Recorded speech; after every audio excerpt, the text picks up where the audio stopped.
Oi, boa noite.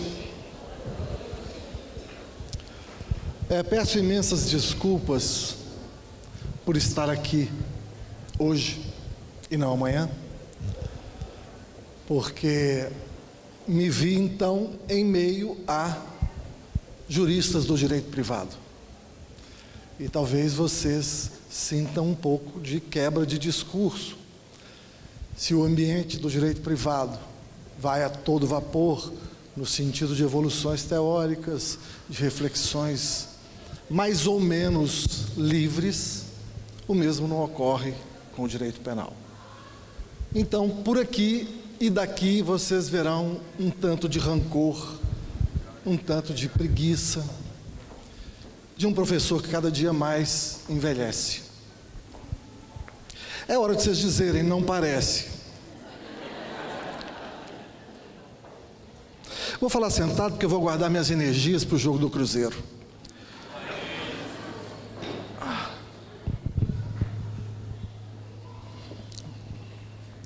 Tem uma mensagem, o som está ruim.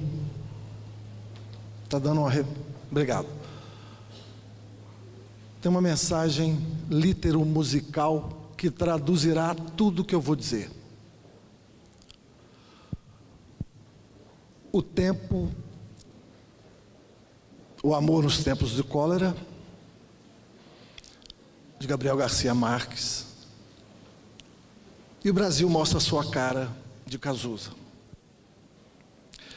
Qual é a minha ideia? A minha ideia é dizer o seguinte: uma semente foi plantada lá atrás, e faz mais de 10 anos que eu venho alertando dessa semente, quando eu estava nas fileiras do Ministério Público Federal. Vou dizer qual é a semente, vou dizer qual era o alerta e vou dizer como se concretizou. E vou dizer como se transformou o conceito de democracia e o exercício de cidadania. O primeiro problema, portanto, é um problema pós-positivista. Alertava há tempos que o constitucionalismo ou a constitucionalização exacerbada do texto constitucional ou das interpretações constitucionais iriam forjar um intérprete absolutamente sem amarras, iria forjar um ativismo jurisprudencial absolutamente incontrolável.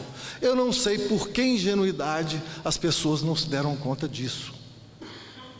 E eu dizia, todo mundo que está batendo palma hoje para a súmula vinculante número 11 das algemas, que era uma súmula civilizatória, no sentido de dizer que era necessário justificar por escrito a utilização de algemas, todo mundo bateu palma. Eu disse, não batam palmas ainda, porque a edição dessa súmula viola a emenda constitucional que instituiu as súmulas vinculantes, para começar.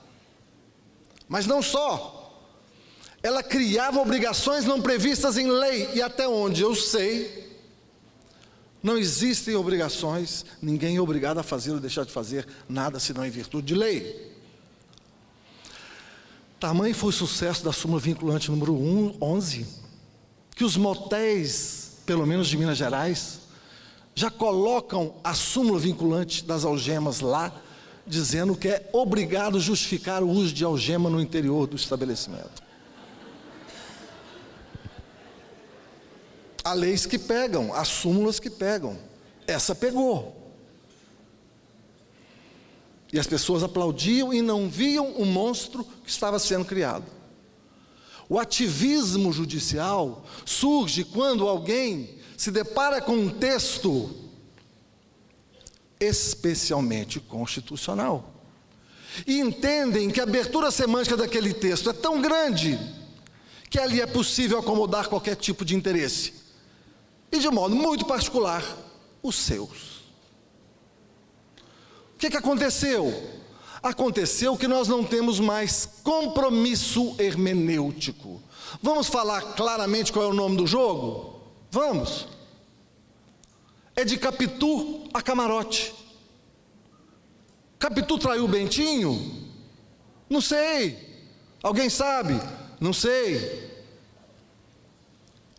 Mas quando se permite que o intérprete esqueça que ele tem compromisso e vinculações com o direito, com o texto normativo, ou com o significado das palavras, você liberta o monstro. Porque aí, movido por boas intenções, vai-se até onde se quiser.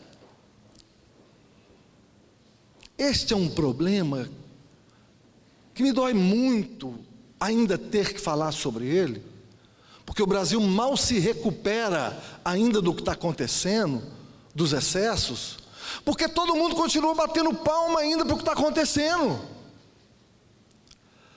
As pessoas parecem que precisam ser atingidas, elas mesmas, ou alguém da família dela, para entender que existe barbárie pública.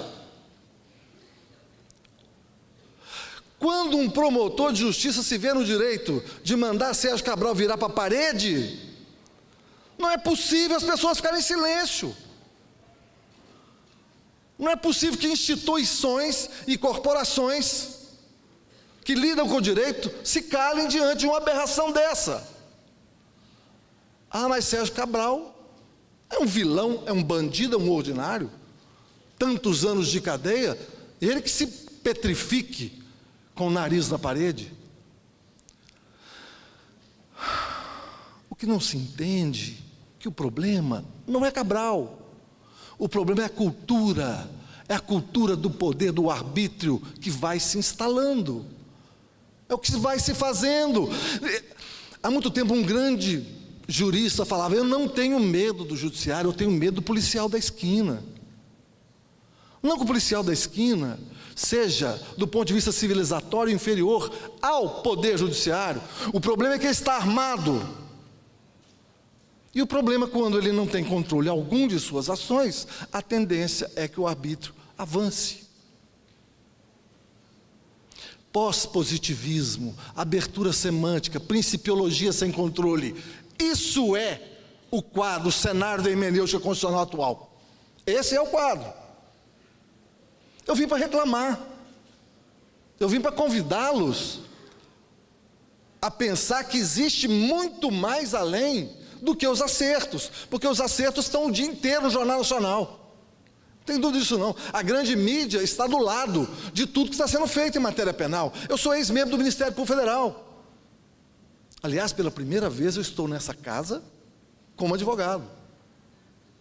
Eu saí do Ministério Público Federal em 2014, já estive aqui falando para advogados inúmeras vezes, como membro do Ministério Público, e o meu discurso nunca se alterou. O que eu estou dando ênfase agora é uma realidade que estamos vivendo agora, e não antes. O problema da hermenêutica qual é? Os textos não vivem sozinhos. Todos nós somos intérpretes da Constituição, somos intérpretes de livros, de literatura, enfim, os significados, a semântica dos textos precisam da contribuição de quem os lê. No direito também é assim, não poderia ser diferente. Há tipos penais dos quais não se duvida. Matar alguém é um tipo que não leva nenhuma pessoa sensata a dúvidas quanto ao significado. Deveria ser assim, mas posso trazer para vocês agora uma dúvida de direito penal que me parece estarrecedora. Muitos penalistas escrevem e sustentam ser possível acusar pessoas jurídicas pelo crime de difamação. Ou dizer que a pessoa jurídica pode ser difamada. A pessoa jurídica pode ser difamada porque ela tem reputação. Não tenho dúvida nenhuma que ela tem reputação. A pergunta é: não existe legalidade em sentido estrito em matéria penal como princípio fundamental? Desde que eu me conheço por gente, alguém significa pessoa natural. Difamar alguém é difamar pessoa natural. Dizer que a pessoa jurídica, porque tem reputação, pode ser vítima do crime de difamação, é uma demasia intolerável. Mas foi um mercado de trabalho que se abriu e as pessoas não fizeram a crítica merecida. Bom, se é possível difamar alguém, também é possível matar uma pessoa jurídica. Não é?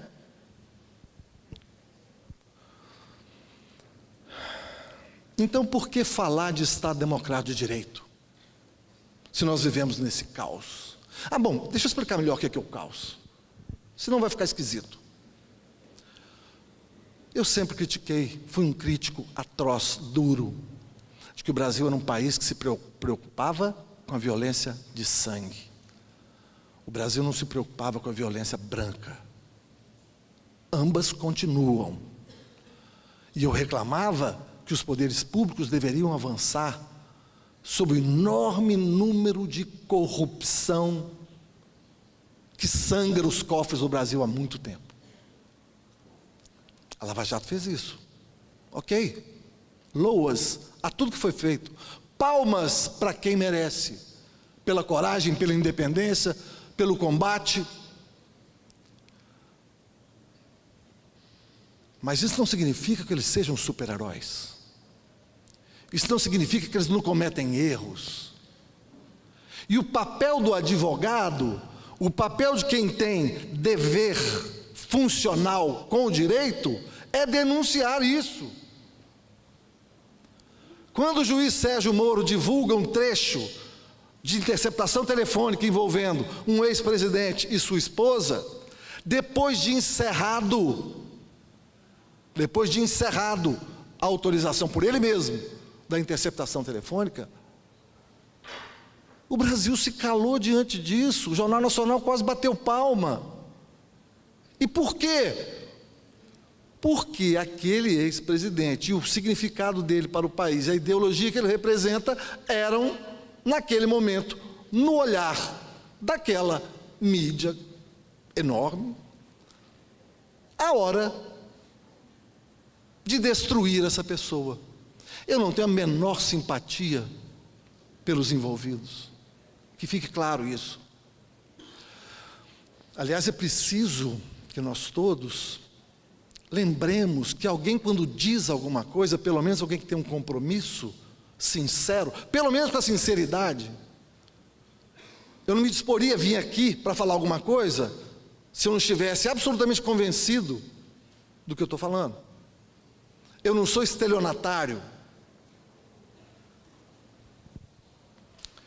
É preciso que a gente mantenha o espírito crítico,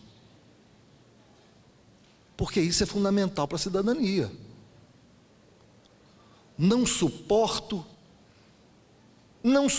apesar de ser advogado de defesa de governadores de partido.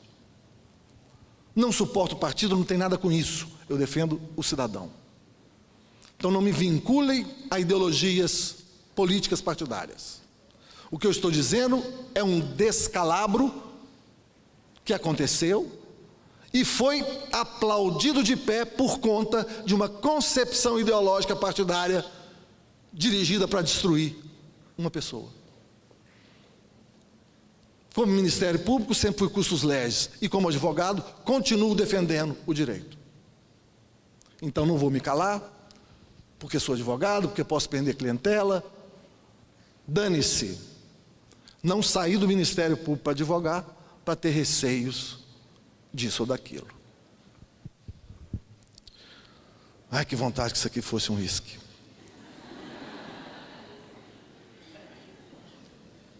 Há um outro mal que eu não revelei ainda, que a Lava Jato me causou uma dor intensa. Eu descobri que eu sou a cara do Eduardo Cunha.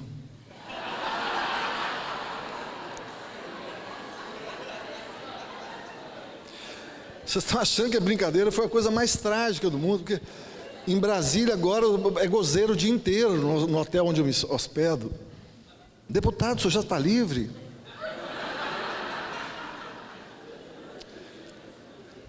Bem, então por que falar em Estado Democrático de Direito? Ora, é o horizonte civilizatório que nos salvará. Fora do direito nós não temos saída. Nós não temos saída.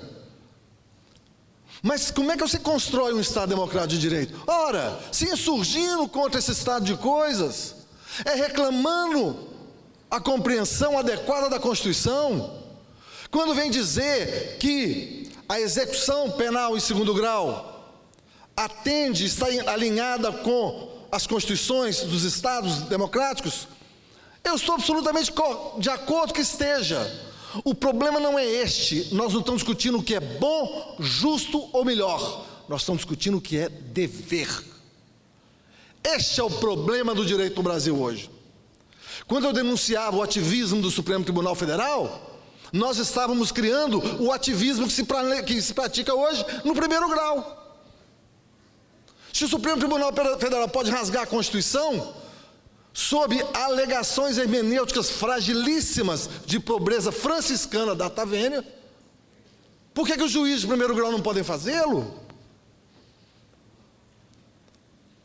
Eu, pessoalmente, acho que o ideal, numa ordem normativa, é execução de pena em segundo grau. Eu acho, como cidadão. Qual é a minha leitura do texto constitucional de 1988? É absolutamente impossível a execução penal em segundo grau, porque tem uma norma constitucional que diz que somente após o trânsito em julgado é que eu posso considerar alguém como culpado.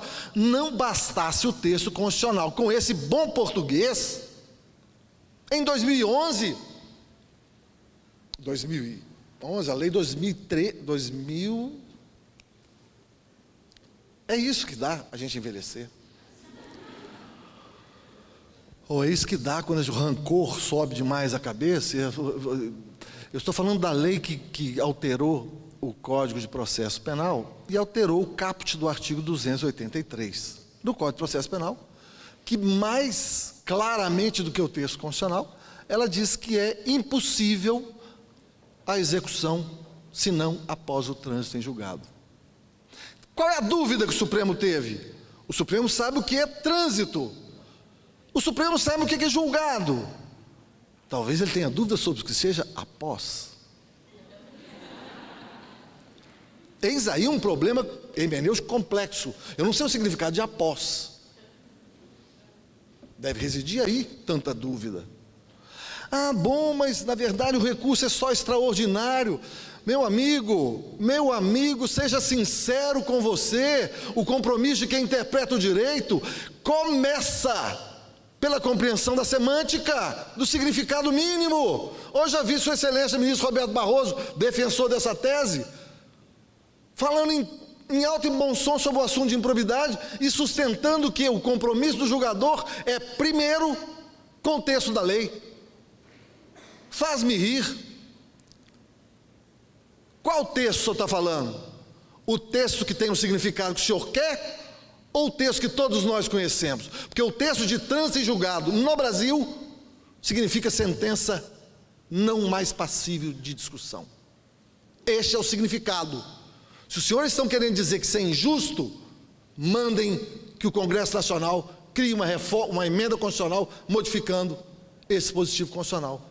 Não pode o Supremo arvorar-se em senhor da democracia nacional e falar em nome do povo, dizendo que o povo quer execução em segundo grau. Porque um dia o povo pode querer em primeiro grau.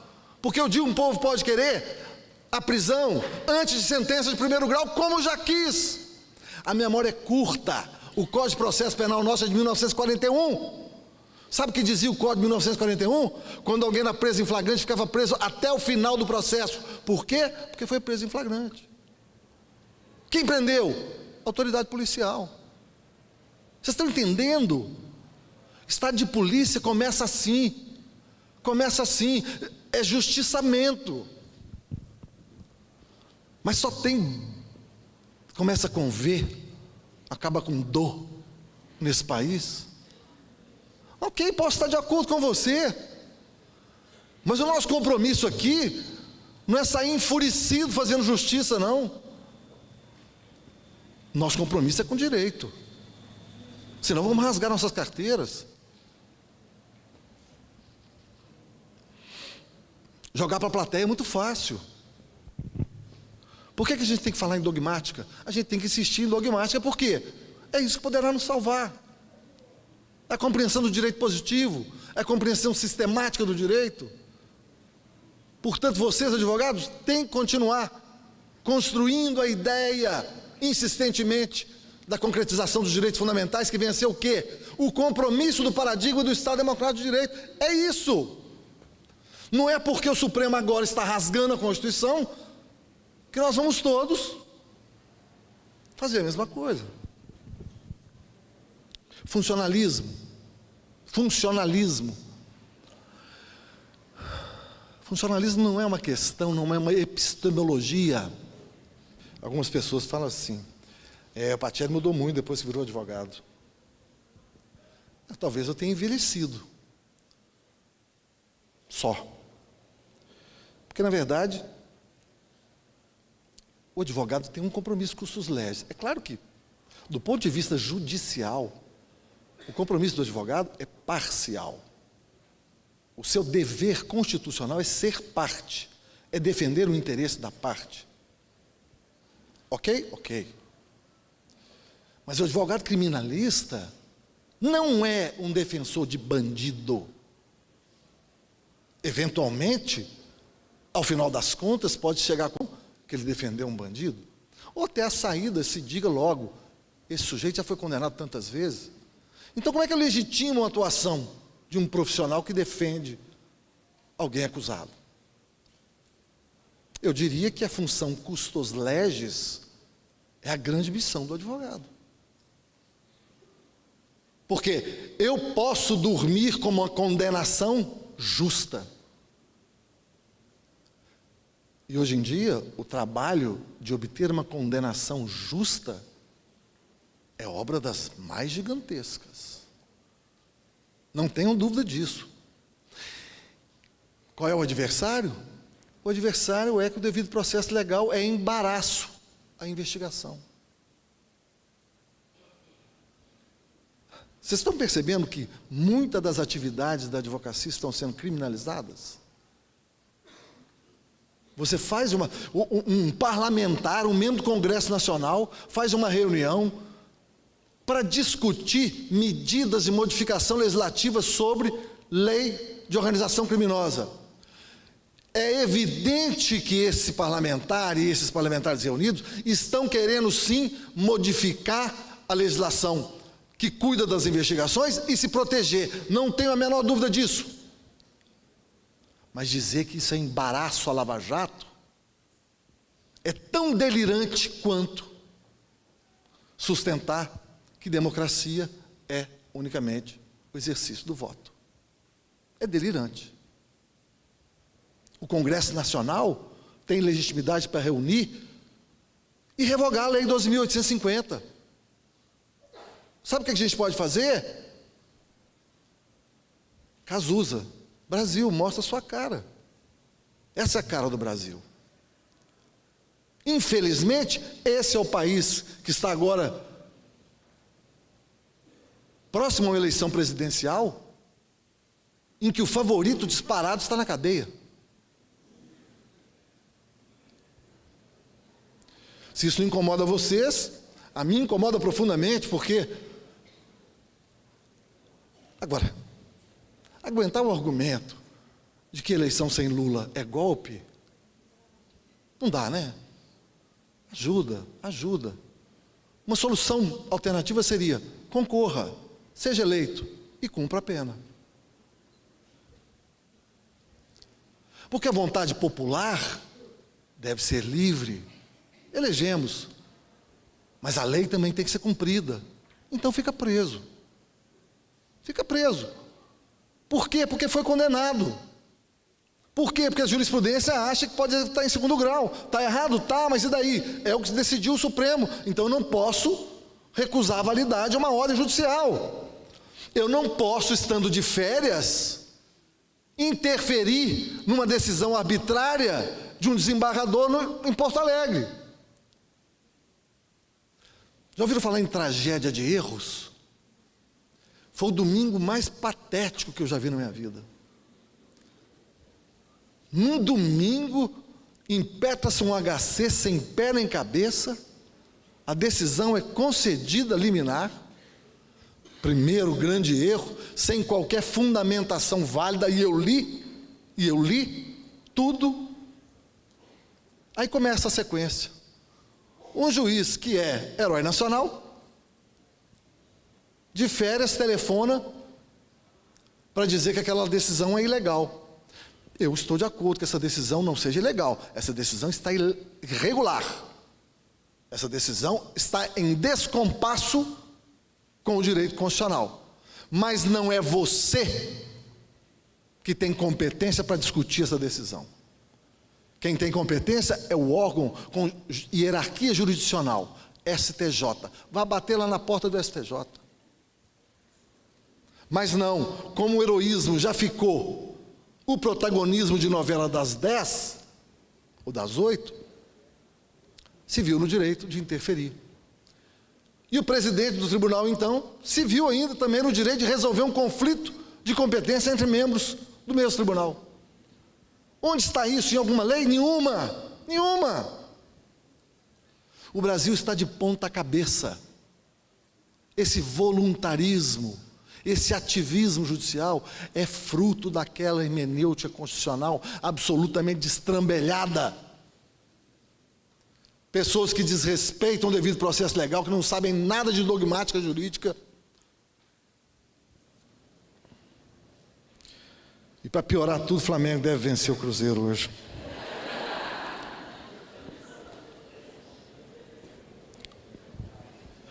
Existe uma epistemologia nova. Eu estou caminhando para o fim, sabe por quê? Eu acho que vocês têm muito o que fazer. E certamente ouvir matéria de direito penal não é o que lhes interessa mais. Tem ainda mais uma sessão de direito privado, eu acho que vai ser muito mais útil para vocês, já que vieram com o espírito de lidar com a reflexão do direito privado. Mas tem uma questão importante de funcionalismo, porque o funcionalismo é uma epistemologia jurídica mais ou menos nova. Na Alemanha ela surge na década de 60 do século passado. Qual a ideia do funcionalismo? É ser uma ciência consequencialista.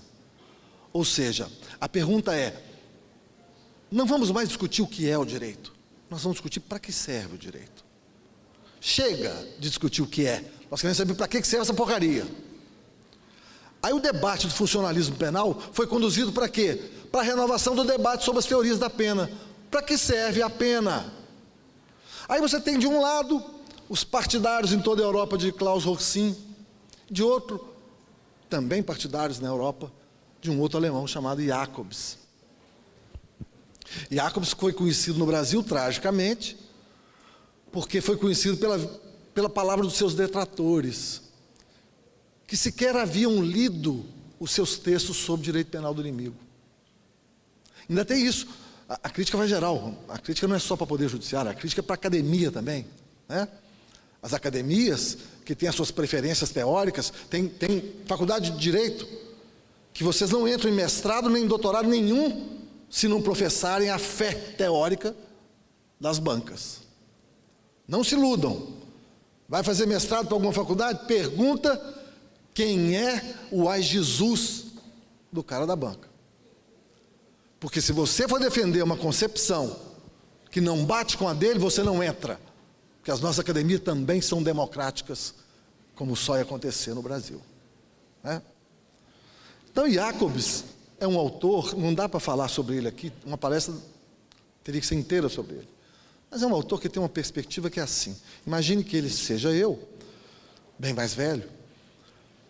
Era outra hora de vocês dizerem, não parece, mas seguindo, vocês estão deixando passar tudo.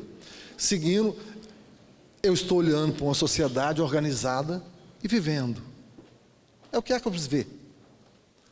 Essa sociedade é uma sociedade comunicativa, no sentido de que há uma interação social, da qual resulta, dessas interações sociais, resulta uma identidade normativa, que significa apenas que todos entendem o significado das normas. Essa é uma interação social numa sociedade comunicativa. Bom, se todos entendem o significado das normas, existe uma identidade normativa. E essa identidade normativa cria o que se chama expectativa de comportamento. A perspectiva de Sua Excelência, professor Jacobs, é eminentemente sistêmica. É um olhar para dentro de um sistema com subsistemas, social, direito. Então ele diz, a identidade normativa gera o quê? Uma expectativa de comportamento. Eu espero que você se comporte conforme a lei, se você é maior e compreende o significado da lei. O que é o crime? O crime é exatamente a ruptura dessa expectativa de comportamento. Todo mundo que leu Luhmann e não morreu de tédio, sabe exatamente o que eu estou falando. Essa percepção sistêmica é assim. Eu, então, tenho uma expectativa de comportamento frustrada pelo crime, e o que eu faço? Eu imponho a pena para dizer, apesar da violação da norma, a norma continua válida. Portanto, para Jacobs, a função do direito é manter a validade da norma, mais nada. Se vier efeitos preventivos, ótimo. Mas não se pode justificar o direito penal, senão pela pena, senão pela manutenção da validade da norma. Aí ele chegou numa encruzilhada, que o cara falou, mas escuta aí, nós estamos diante de crimes que se repetem o tempo todo. Aí ele diz, bom, eu estava falando do direito penal do cidadão, do Estado Democrático de Direito. Quando eu tenho uma sociedade em que há pessoas que repetidamente violam as expectativas de comportamento, de tal modo que vocês não esperam o cumprimento, o respeito à identidade normativa, mas esperam exatamente o contrário, você estará de alguém que ele chama de inimigo. Inimigo por quê? Simplesmente porque ele rompeu com aquela ordem social jurídica. Apenas isso. Aí os nossos autores brasileiros disseram que Jacobs trata o inimigo como coisa. É um grande equívoco. Quem falou isso não leu. Se leu, não entendeu. Eu não sei o que é pior. O que ele quis dizer é que o inimigo rompeu com aquela ordem que ele vive dentro. Ele não é pessoa no sentido apenas de capaz de assumir obrigações e deveres. Apenas isso, apenas nesse sentido. Por que eu estou falando de Jacobs? Porque o Jacobs foi tão mal interpretado no Brasil que alguma boa parte de quem mexe com direito penal gostou daquela ideia. Sobretudo pelas críticas. E aí começaram a entender que num quadro de corrupção sistêmica, e é verdadeiro, quem negar isso é irresponsável, o Brasil tem uma cultura de corrupção há tempos e que tem que ser punida mesmo e duramente, mas tem que ser punida dentro da lei. Eu vou terminar dizendo 3 excessos da Operação Lava Jato. 3 excessos que qualquer estudante de direito sabe que está errado. O primeiro excesso foi na instituição de um juiz universal da corrupção no Brasil. Tudo que diz respeito à Lava Jato foi parar em Curitiba. Todo o processo que estava no Supremo e acabava o foro privativo, ia descer, todo mundo de joelhos pedindo para não descer para Curitiba. E depois passou a ficar de joelhos para não descer para o Rio de Janeiro. Sabe por quê? Porque esses 2 juízos tiveram todo o apoio da grande mídia para fazerem o que bem entendiam. Não estou dizendo que são pessoas ruins, são pessoas, até onde sei, pessoas movidas pelos melhores propósitos, pessoas do bem e que querem fazer justiça, mas pessoas que se afastaram deliberadamente do direito posto para realizar o direito segundo eles queriam que fosse. Quando a gente está com um homem bom desejando e fazendo isso, a gente não reclama. Quando a gente pega um homem muito ruim fazendo isso, você vê as consequências daquela escolha, daquela leniência com a qual você agiu. Por isso, bem ou mal, o direito ainda é a liga que torna possível a coexistência humana. Se o direito legislado atual é ruim, nós temos a Constituição de filtro, de controle de validade de normas ruins, de normas ordinárias. O que não dá é para entregar, nem para o Supremo Tribunal Federal, nem para qualquer tribunal do país ou juiz do país, a decisão pessoal, o arbítrio pessoal para fazer da lei e da Constituição o que ele bem entender. Muito obrigado.